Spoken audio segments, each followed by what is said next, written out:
Ryan Reynolds here from Mint Mobile. You know, it's hard to believe that inflation is still a thing, but boy, it sure is. And that's exactly why Mint Mobile still gives you premium wireless for just $15 a month. Well, it's also because we have that offer printed on, like, 1 million t-shirts, but it's mostly the inflation thing. So give it a try at mintmobile.com/switch. Upfront payment of $45 for 3 months required. New subscribers only. Renew for 12 months to lock in savings. Additional taxes, fees, and restrictions apply. See mintmobile.com.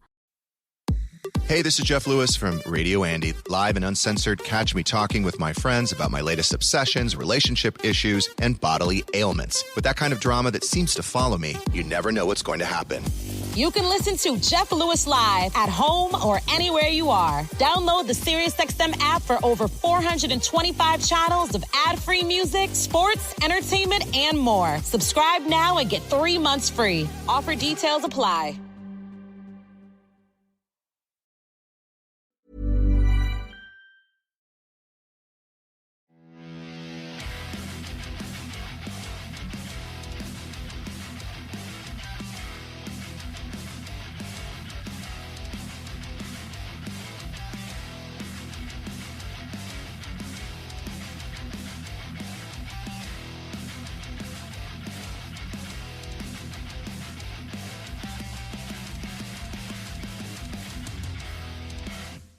Ho, ho, ho, guys. It's almost Christmas time, eh?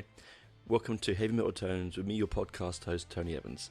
I'd just like to say, firstly, out there, thank you for letting me indulge myself with my comedy one and my Greg Lake one. I know it wasn't always everyone's cup of tea.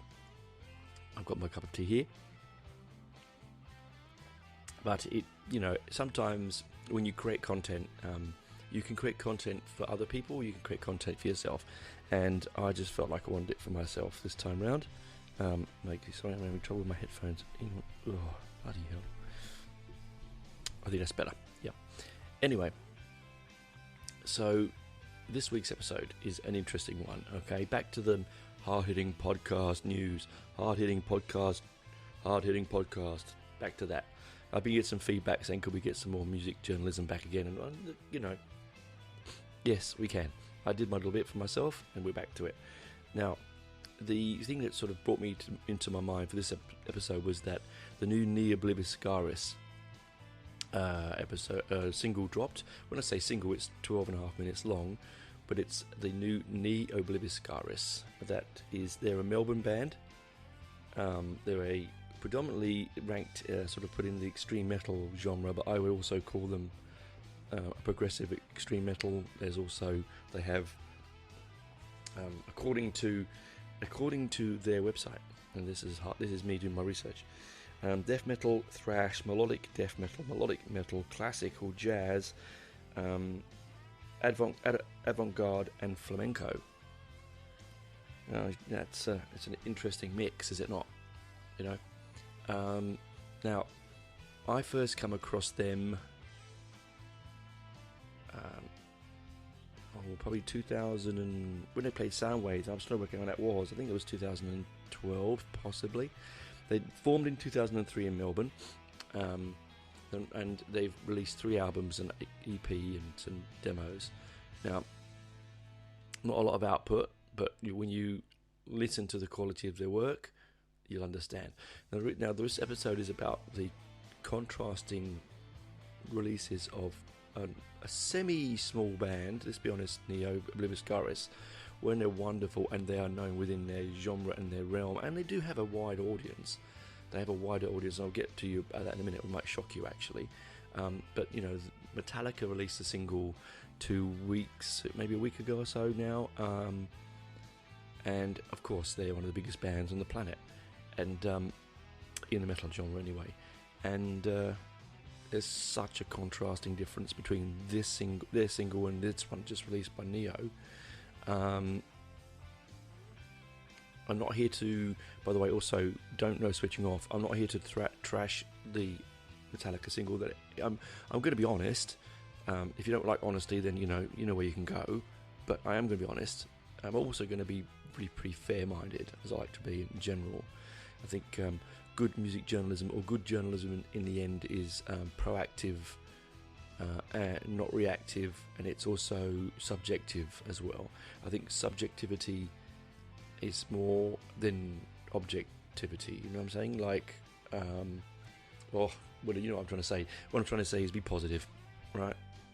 Too many too many names, too many words end in adjective. If you know what I'm saying, right? Anyway, one second. I got my tongue wrapped around that incorrectly. You know what I mean? Too many objective, subjective, blah, blah, blah, blah, blah. Anyway, so first part of the show is going to be about Ne Obliviscaris. So, as I said, formed in 2003. Might hit the mic. Look at that bang crash. Hit the mic. Hit the mic again.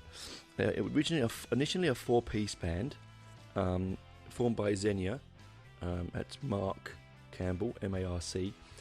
And Xenia is Xenoyr. He's the Wraith-like figure at the front of the stage. He's the one with the pale skin, the long black hair, and that wonderful death vocal that he pushes out. It's a wonderful vocal. It's such a contrasting. He's rake thin. He's got brilliant stage presence. You know, I don't think there's anyone I've ever seen live that can quite enthrall me and terrify me in equal portions. Originally formed with Adam Cooper. The current lineup is Tim Charles. Now he of the luscious long hair, the violin, and the clean vocals. So. And then you've got Matt Clavins on guitar and Benjamin Barrett on guitar as well. On bass, Martino. And I'm going to get this. I'm going to butcher people's names here. Garationi. At the moment, I can't see drums. The drummer was originally Corey Baker off the previous album. Now, if you like your Opeth, this is probably the band for you. I find it achingly beautiful, terrifyingly dark. They have an amazing array of instrumental pieces in their music. They're not your 4-minute head down, thrash to the end, get home, get drunk and fall over band. Now, that's for Metallica on the other side, right? This band, they light up all my points, if you know what I mean. They're progressive, they're interesting. They have this particular song, which is the new song, which we'll talk about in a moment, off the new album.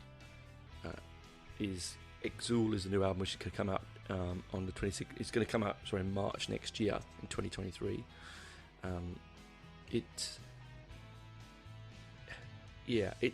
What can I say, right? I mean, I thought it would be very difficult to beat. There was a track on their first album, Portal of Eye, released on May the 7th, 2012, called And Plague Flowers of the Kaleidoscope. Beautiful name, isn't it? It's such a wondrous, dark connotations, and I thought that would be a difficult one to follow, right? But this particular one is just absolutely stunning. It really, really is. Equus, it's called Equus. It dropped on the 8th of December. Sorry. And I'm still trying to get my head around it lyrically, I'm not going to sort of go into the story of the song, because I think it's too much for me to. I need to digest it for a little bit longer. But this is sort of a reaction to the song itself. It's possibly some of the best bass work you're likely to hear. My mic went a bit funny there. Excuse me. It's some of the best bass work you're likely to hear this year. Or probably any year. It is. I was blown away. Tim Charles's violin on it is beautiful. His clean vocals are so intrinsic to this particular band, because if you just came out with Xenia and all he did was lay at you with his black, dark, soul-reaching, soul-destroying vocal line, you probably couldn't take much of it. But when it sort of it to and fro's with Tim Charles's clean vocals, and then this sort of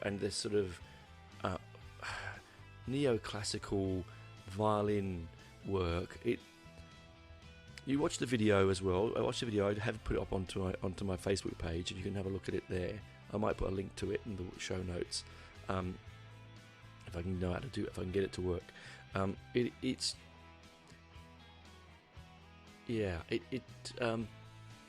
There's a certain type of progressive rock, progressive metal on this sort of in this world. Some of it's impenetrable and look how clever we are kind of stuff, which is great. And there are certain people there that love that sort of thing, Caligula's Horse and stuff like that. Great bands, but they sort of get to the point where it's all far too technical. Where with Ne Obliviscaris, you have your technical stuff, which is honestly, a friend of mine's a drummer, and she's learning to play the drums, and I was like, listen to this drum track, and just listen to it. I don't care if you don't like the vocals, I don't care if you're not into progressive music, or just listen to it. And it is, I have played it probably a dozen times since its release, and it is just it doesn't feel like 12 minutes, just like Rime of the Ancient Mariner doesn't feel like 12 minutes. It goes from one dynamic and intrinsically different moment to the next. It's down, then it's up, it's linear, then it's not, it's angular, then it's soft, then it's aggressive, and it's dark, it's beautiful. It's a stunning piece of music, and you can see why that the Sydney music. Now I wrote this down. Excuse me here if I go to find this. I was really stunned by this when I was doing my research. Where was it?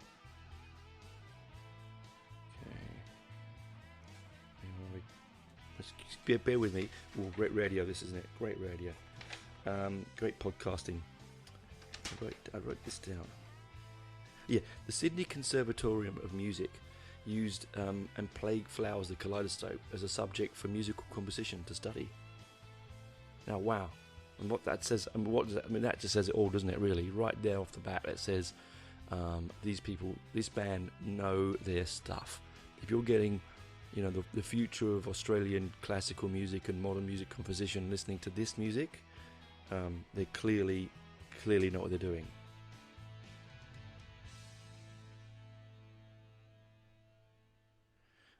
One second, I've just got to pause for a moment. I'll be back in a second. Pardon me, that was work-related, sorry. I'd had to pause for a second. The magic of editing, right? The magic of editing.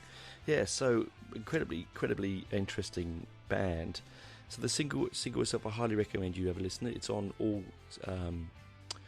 all streaming podcast services and on YouTube. You can go direct to the band's page. If you are looking for me some recommendations for albums, all of them, and listen to them all in order. So Portal of Eye, Citadel and Urn.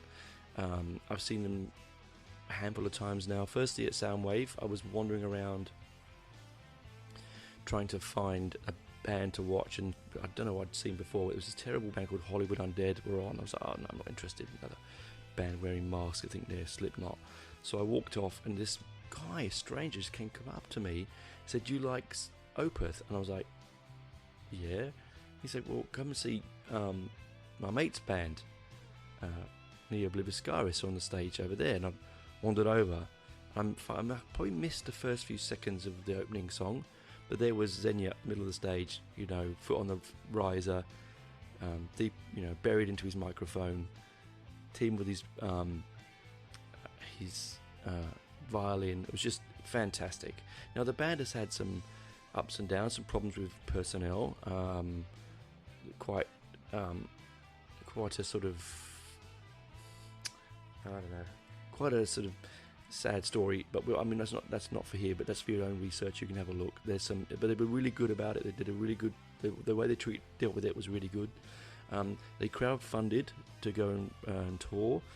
They needed $40,000. They did $40,000 in 2 hours and $86,000 all up, and it was the biggest. It broke the record for the highest amount of crowdfunding for a tour in Australian history. And in fact, a little side note, Marillion, my favourite band, as you know, one of the bands, they were the first people to do that, crowdfund for a tour. So it all comes round in the end, doesn't it? Music's all secular, right? Circular, isn't wrong, circular, that's the right word. Anyway, so it's a beautifully lovely song. It has lots of depth. It may not be for everyone. It may be too complicated for some people, not enough boom, crash, wallop. It might be not enough speed. It is very intricate. It is for those that like their music a little bit more interesting. Even I keep saying this in this show, right? Even if you're not sure, give it a go and have a listen, right? You know, you can always turn it off and go back to your Metallicas and your Maidens and your Priests and whatever rocks your boat, right? But really, that's it for that single. I think that as bands go, we're very lucky here in Australia that we produce such great bands, and they're one of them. And so you just have to. I mean, they're now more international. They've won awards. They've got into top 40s. They've, I think they sort of, in some respects, do. Fly not in the when I say this, if you're listening, guys, this is not a negative thing, but when people listen to Opeth, they then go to listen to other things similar, and Ne Obliviscaris are to some extent in the same kind of boat.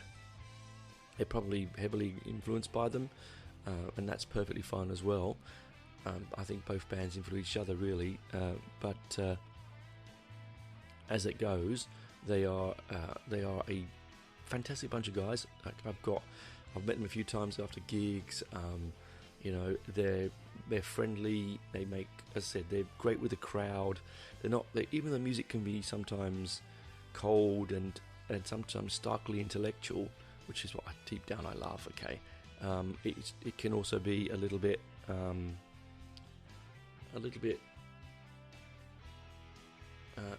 hard to penetrate, but hey, they've also got some great riffage going on with the guitarists. They've got the brilliant bass parts. I mean, it's listening to the bass part in this song, as a bass player myself, it's just, I sort of think, well, why do I bloody bother? Honest, truly. The sound that he's produced, I have to look into where they recorded it and how they recorded it. I would love to see his rig. But it's bouncy and solid, yet flexible and light. You know what I mean? It's everything. It's just a fantastic piece of music. Anyway, I'm going to finish up now for this part of the show. All I would like to say is please do go and get it. Please do listen to it. Now, the reason that the album is coming out now, band was saying, is it was originally meant to be due for 2020, but the global pandemic, as ever, fucked us all over, and so it's coming out later now. Better late than never. Okay, hopefully we're going to get them here in Australia to tour. Hopefully they're going to be in a town near you. If they are, and let's be honest, well worth the dollars, the shekels, the denarii, the yen, the lira, whatever, the rupee, wherever they are definitely worth it. They're never that expensive. The artwork is beautiful. There is a fantastic dual case CD special edition coming out next year. I've already pre-ordered mine. It comes with like a little pop-up artwork. It looks just sumptuous. I'll win all of the vinyl when it's available, obviously, but we'll see when that comes out. Anyway, either way, I'm going to go and warm my cup of tea up, and we'll talk all things different on the other side. Completely different. See you on the other side, guys. Bye for now.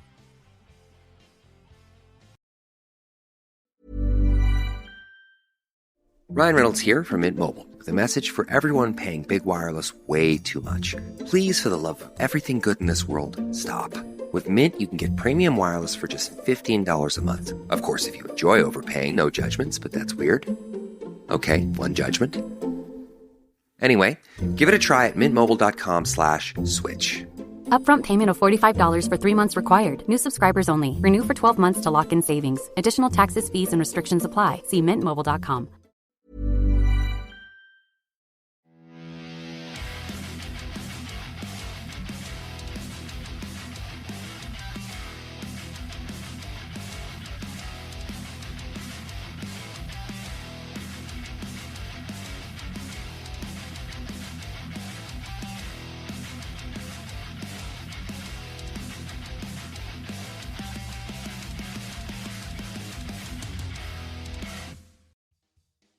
Okay, guys, welcome back to part 2. So the first side of part 1 blah, blah, blah, blah, blah, was basically about Ne Obliviscaris' new single. Mum, speak too quickly for my brain to work some days, guys.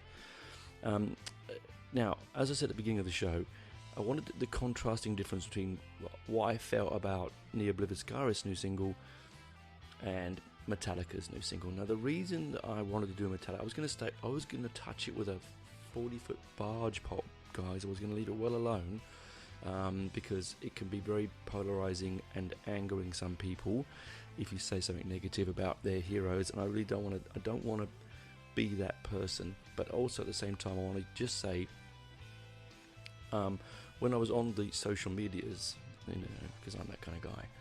No, I'm not really, but I'm an old man trying to be relevant. I was on the socials, as the young people say, on the street, and all I got was constant arse licking from Metallica's single. Arse licking, man. There was so much anal probing with their tongues. It was ridiculous. As my dad would say, so much boot licking that you come down with cherry blossom poisoning. Now that's for the young people to check out. I'm not going to explain that joke. You can Google it and work out what it means. The older generation will know exactly what I mean. Alright, now. Oh no, I'll give in. Alright, I'll give in. Cherry Blossom was a tinned polish when I was a kid. A shoe polish. Like a kiwi shoe polish. And so there it goes. So much boot licking, they came down with cherry blossom poisoning. Now, so I jumped on and had listened to the single. Now, I have to be very careful because, as I said before, I have a friend, Matt, my good friend Matt, one of the biggest Iron Maiden fans I've ever met in my life, really was on the edge when the new Maiden single came out. And I sort of said to him, look, hold on, hold your horses, yeah, it's not what you want, but the album will, don't give it, one swallow does not make a summer. And again, it's not a disgusting term, that's a bird as in swallow, people with a dirty sense of mind. Also those non-English people, because I don't think that's a very much American saying. Anyway, yeah, that's right. So it doesn't make it. So one song does not make an album. And so I said, hold on.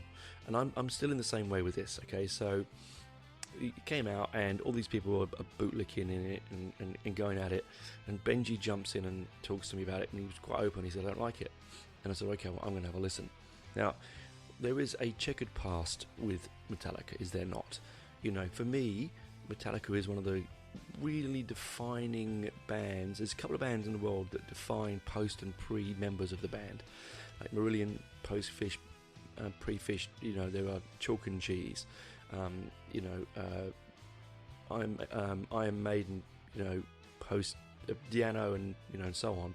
And then you've got, and now you've got your Metallica. And to be honest, Cliff Burton, I only really enjoy Metallica albums up to the Cliff Burton sadly passed away. And that's not me being a snob and going, oh, I say I only listen to Metallica when it's Cliff Burton, blah, blah, blah, blah. No, I genuinely believe that the force, the speed, the anger, the precision, the wonderfulness, and let's be honest, guys, everyone of our generation, of my generation, turns to a certain significant number next year, and people around my generation hold Metallica in reverence. and I do. I absolutely do.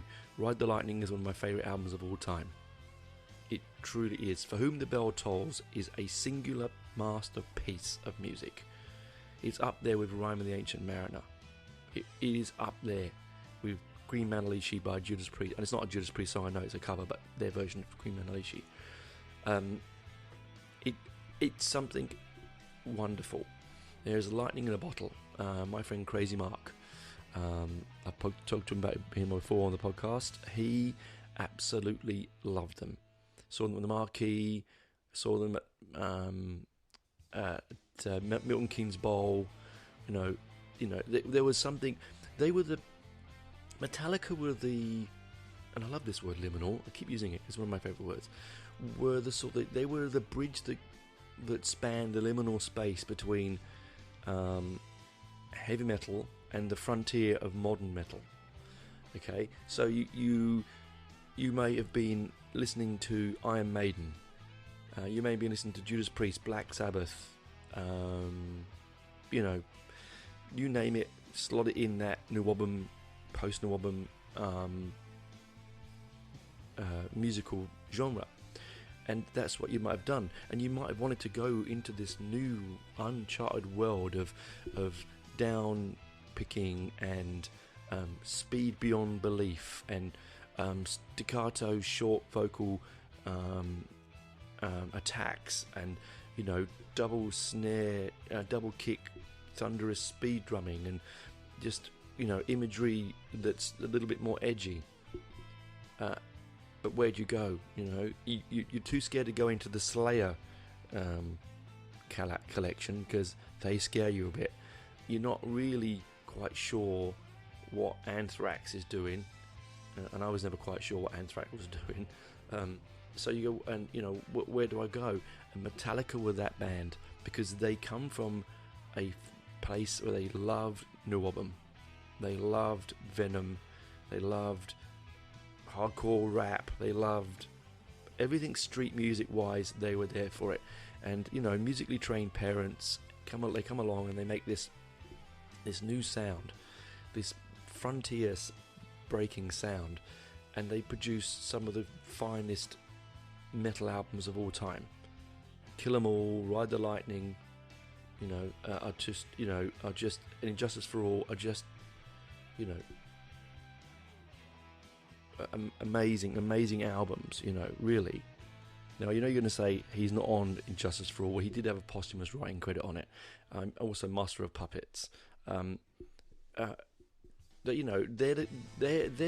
are the generation down from me. That's their maiden moment, right?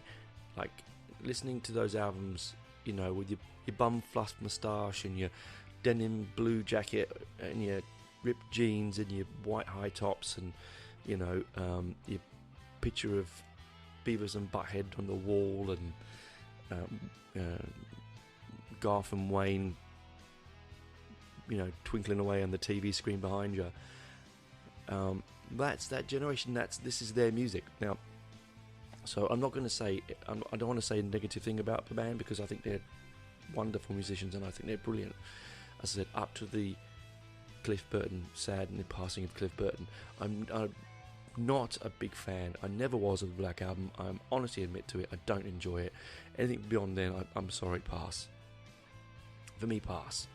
Garage Inc, maybe, but pass. Only because they do a great version. They do a great cover version of The Weight by Killing Joke, the mighty Killing Joke, and maybe a Misfits cover and so on. But look, I'm not a fan, and I don't want to. I'm not here to trash them. Let's just say that. Okay, so the single comes out now. They've had a really rough. Let's be honest, a rough millennia, haven't they? I mean, St. Anger, the only album I've ever thrown away after only playing it once. I actually chucked the CD in the bin. Now, would I do that now? Probably not. I'll stick it in my collection and may come back to it and try and look at it in a more adult eyes. But back then, I didn't have much money, young family. I bought this CD. Oh, it's just shocking. The Lulu and And the least said about Death Magnetic, the better. I'm sorry. I also think that's a really Blandsville album. It really is. They just lost their way, and that's okay, guys, because alcohol and drugs and age and families and depression and the modern life gets in its way. It gets in your way. It just does, and sometimes that can make a petri dish for creativity, and other times it can be a sterile wasteland of bleach and nothingness. And unfortunately, I felt that's what's happened there. Now, please don't bombard me. This is only my personal opinion. As I said, I really love the band. I go back and play Ride the Lightning at least once a month. I always have done. For Whom the Bell Tolls just makes my skin, as I told you, it just makes me trapped under ice. Oh, just wonderful pieces of music. I remember when I first heard, I'd been really into the band, and the Black Album came out. I was at college, and I was playing pool in the refectory, and it came on Enter the Sandman. Now, Enter the Sandman's a brilliant riff, and it's very memorable. But it's just a little bit MTV for me, and I don't think Metallica were ever the MTV people. It doesn't matter if you feel Lars Ulrich is a cock. It most likely is. But then, most musicians, and most people in the world are. There's very few. The few people that we like are the people around us. Let's be honest. We can easily make disparaging comments about people we don't know. You see him make some passing comment on TV, and you think he's a cock. Well, yeah, he might be. But when you sat down with him and had a beer and some pretzels or a sandwich or a meal or a chat about music, I'm sure that you'd end up going, you know what? He's a decent dude. Is that Lars? Okay. It's easy to make comments from a distance, and we all do it. I do it. We all do it. But the single comes out. Now, as I said, I had my Matt moment. I was like, oh, this is awful. Oh no, this isn't for me. And I think I know what it is. On now listening to it 10, maybe 15 times since its release, and really studying it, I think what my problem is that all these people are now saying that's not Lars on the drums.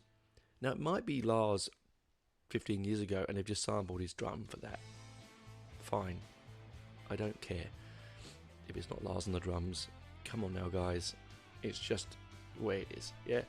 And it could be, and why can't it be him? Alright? Why can't it be an older man, and he's my age, a little bit older? Why can't an older man be able to play that kind of drum beat? Or he hasn't been playing it before. Yeah, because he hasn't played it before, because he hasn't played it that style in the last albums that he's released. Doesn't mean that he can't play it. I think my problem wholly with this single is that, okay, Zen moment, right? If you listen to bands like Ne Obliviscaris, and this is also sidetracking here to Iron Maiden. Now, I have a lot of Maiden fans who thought the last Maiden album was quite boring. They're also big Metallica fans. Now, the difference between Maiden and Metallica, apart from the continents that they grew up on, is that Maiden have looked at their music and have gone forward and created something different. Now, that's not to say Metallica didn't, but Maiden did it and did it well. Now, it's not saying that Metallica didn't try to do it well. They tried to get without their boundaries, but it didn't work. Whereas Maiden are a genius for a reason that they can. Well, they've got Steve Harris firstly, and again, it's Cliff Burton. See, and Burton and Harris, right? Bass players running the band. So, whereas Maiden have Harris, and his musical heritage was a lot deeper than maybe just a heavy metal heritage. Of course, he had his prog and his blues and jazz and so on. So, I think that's where Maiden grew, and Metallica tried to grow. It didn't work. It fell apart. to some extent. I mean, the hardcore fans will still love it, and if there are people out there who listen to this show, please, if you love Death Magnetic, if you love Lulu, if you love the Black Album, I'm sure you all do, fine by me. I'm not here to judge you in any shape or form, okay? I'm not, and you know that. It's just, this is my own opinion. Now, this is where I'm coming from. I think the reason I don't like, don't like, the wrong word, didn't really connect to the single, is it felt like they'd gone, right, all that's not worked, let's scrap that, let's go back to Injustice for All, let's go back to Master of Puppets. And I've heard reviewers say that it sounds like a Master of Puppets like demo, and I hear little demons on my shoulder going, but Tony, why is that a bad thing? And the other one's going, I know why. I'll tell you why it's a bad thing, because they've given up on their musical growth, haven't they? Don't you think? I mean, it's fine to play the same thing over and over again, and a lot of bands do. But if you grow, if you tell the world we're growing, we're doing something different, and it doesn't work, instead of continuously trying, I mean, and let's be honest, a band their size fiscally don't need to worry about if it's going to work or it doesn't work, right? They've got enough money, heritage money, to keep them going, right? I would expect. I mean, I'm sure messy divorces and drug issues and things like that would make a difference, but I would be absolutely I'd put my reputation on, I've got a great one, I'd put my reputation on that they've got enough money to deal with it. So what are they doing? Are they looking into the water like Narcissus and trying to see their affection and go back to their youth? Are they trying to grab a new market? Are they trying to please the older fans? Are they trying to please themselves? And it could be that. It could be the fact that they've had enough of trying to be different, because the music industry kept dictating that they needed to change, and they want to play their own music again, how they did and what they fell in love with 30, 40 years ago. And if that is the case, I commend them. I think it's a wonderful thing. I just think it a little bit irks me slightly that people go, oh, they're the biggest band in the world. Well, no, Maiden are the biggest band in the world, and we'll leave that at that. It just go. I feel sad. I feel sad that this has happened. But when I take my analytical brain away from it and the fan of the Burton years away from it, I really like the guitar solos. I enjoy the drum mix. I don't like the lyric. I think it's lightweight and uninspiring. I don't like the way it's delivered either. But you can't like everything, can you? And it's only a short 3.5 minutes long. It doesn't hang around. The artwork is awful. I don't know where that's coming from. It might just be the stopgap artwork. I don't know. Look, when all is said and done, is we can't just come out in the media, and I part myself as part of the media because I do write and I do this program. We can't just come out and arse lick and bootlick because it's Metallica. We just can't. I mean, I was honest with the new Maiden single. I was very honest with the first single off of the new album. And Matt will tell you, we all knew that none of us liked it, but the band liked it. The band led with it, and that's the key, isn't it? Now, I am very interested in how the new album's going to come out next year. When they tour, if they come to Australia, will I go? No, not interested. The last 3 or 4 times I've seen them, they've really just phoned it in. Now again, they might be a different band now. They might be cleaner. They might be more enthusiastic. They might have got some of their youthfulness back, and that might be the case. And then if that is the case, I'll go. I'm not just going to go because it's Metallica. All right. You're going to say, yeah, but you're contradicting yourself, Tony. You'd go see Maiden if it was just like if they were 90 years old. Yes, I probably would, because I love Maiden in every form that they do. I don't love Metallica in every form that they do. All right, that's same. I mean, I'm contradicting myself, but this is the case. So the single, out there, guys. Should you like it? Should you buy it?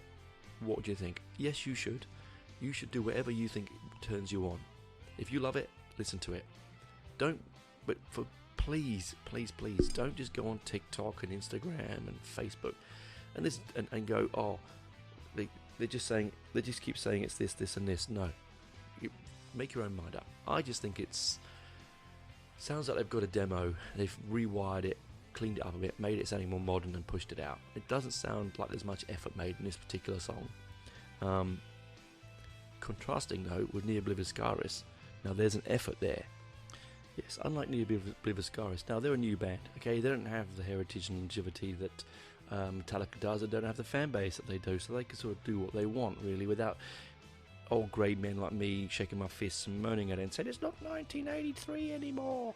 But the difference is that a band like Ne Obliviscaris sort of have the freedom to do what they want to do. So, you know, we might sit there and go, they're a better band because they can do what they want. That's not always the case, because when you're a smaller band, you have the freedom and the luxury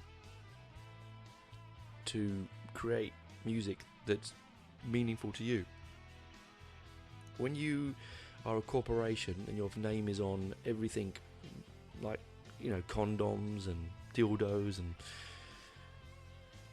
blow up dolls, I'm sure it's on every. I'm being just facile here, but it's probably on everything. You don't really have. You have this army of slathering fans that don't want you to change, or if they do want you to change, they want to change, but change the way they want you to change.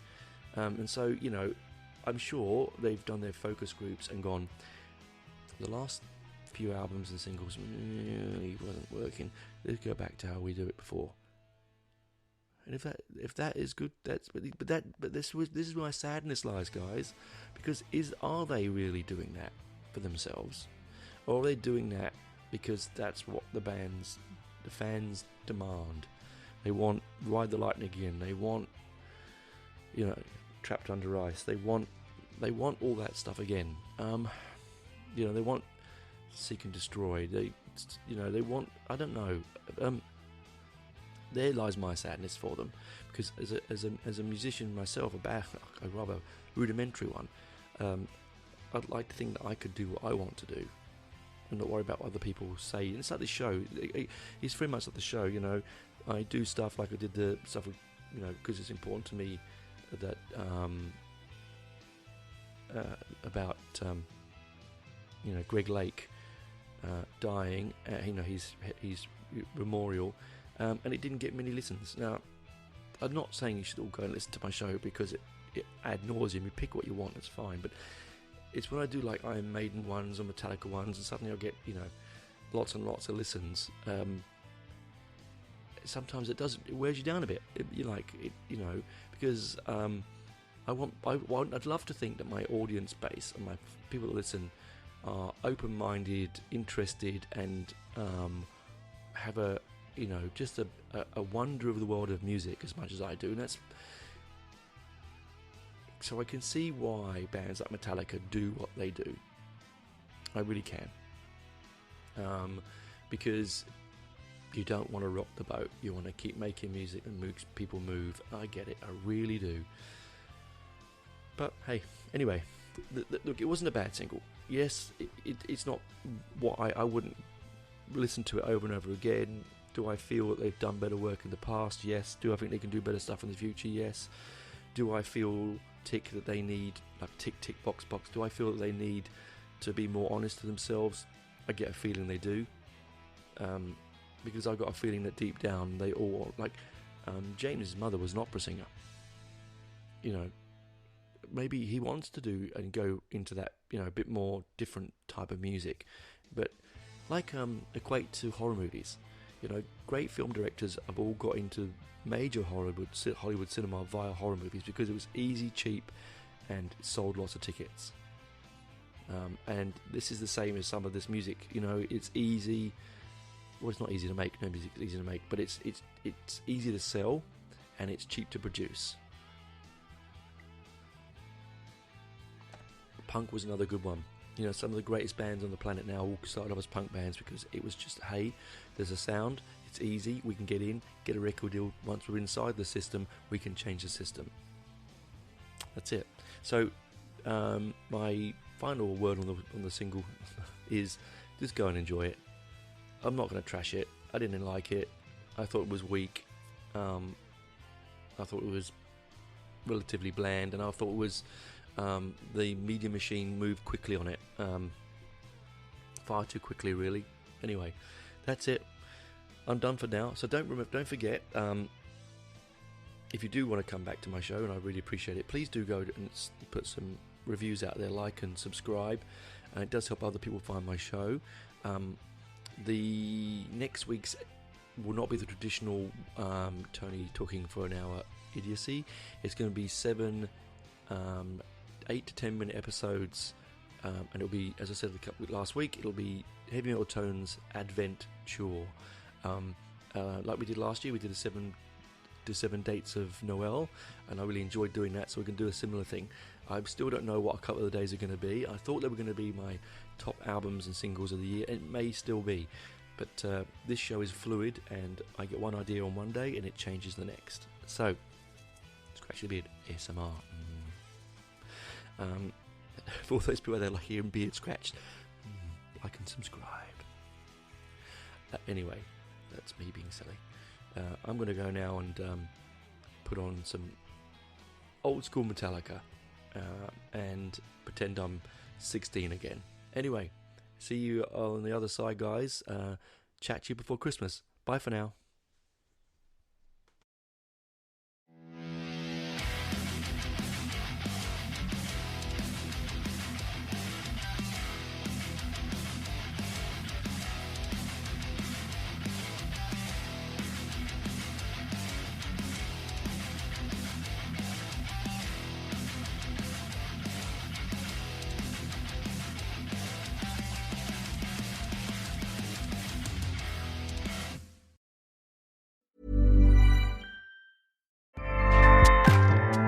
Acast powers the world's best podcasts.